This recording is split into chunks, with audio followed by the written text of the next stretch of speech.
नमस्कार सभी भैया दीदी का स्वागत है सुमन चैनल पर सुमन अवधि लोकगीत में। तो आज का गीत है माता रानी का पचरा गीत, दुर्गे माँ का पचरा गीत है। तो बोलो एक बार प्रेम से बोलिए, दुर्गे माँ की जय।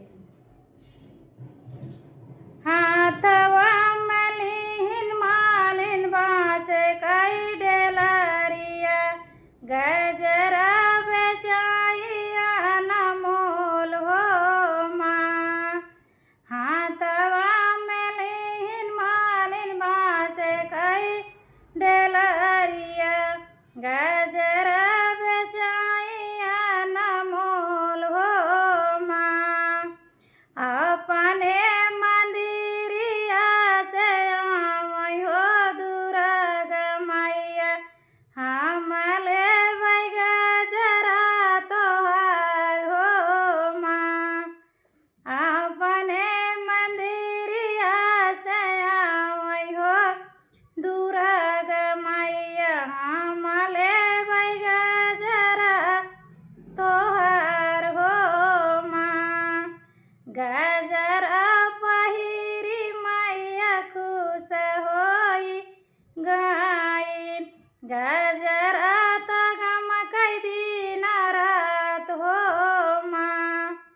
गजरा त गमकै दिन रात मोरी तेवई, कि गजरा त गमकै दिन रात हो माँ। गजरा पहिरी मैया खुश होई गइली, हेरै लागिन मालिनी दुआर हो माँ। हेरै लागिन मालिनी दुआर हो माँ। गजरा त बेचु मालिन बड़ा अनमोल हो, दामवा तू देतिउ ना बताई हो माँ। गजरा त बेचु मालिन बड़ा अनमोल हो, दामवा तू देतिउ ना बताई हो माँ। दामवा तू देतिउ ना बताई हो माँ। दामवा न लेबै मैया तोहो से जलनी, हम लेबै तोहरा आशीष हो माँ। दामवा न लेबै मैया तोहर से हम हो, हम लेबै तोहरा आशीष हो माँ। मांगिया के सनुरा मैया अमर कई दिहलु, मांगिया के सनुरा मैया अमर कई दिहु। गोदिया में खेलै हमरे लाल हो माँ।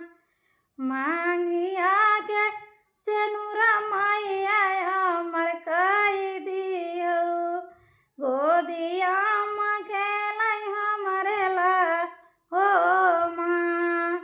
नैहर ससुरवा मैया खुशहाल राखिउ, नैहर ससुरवा मैया खुशहाल राखिउ।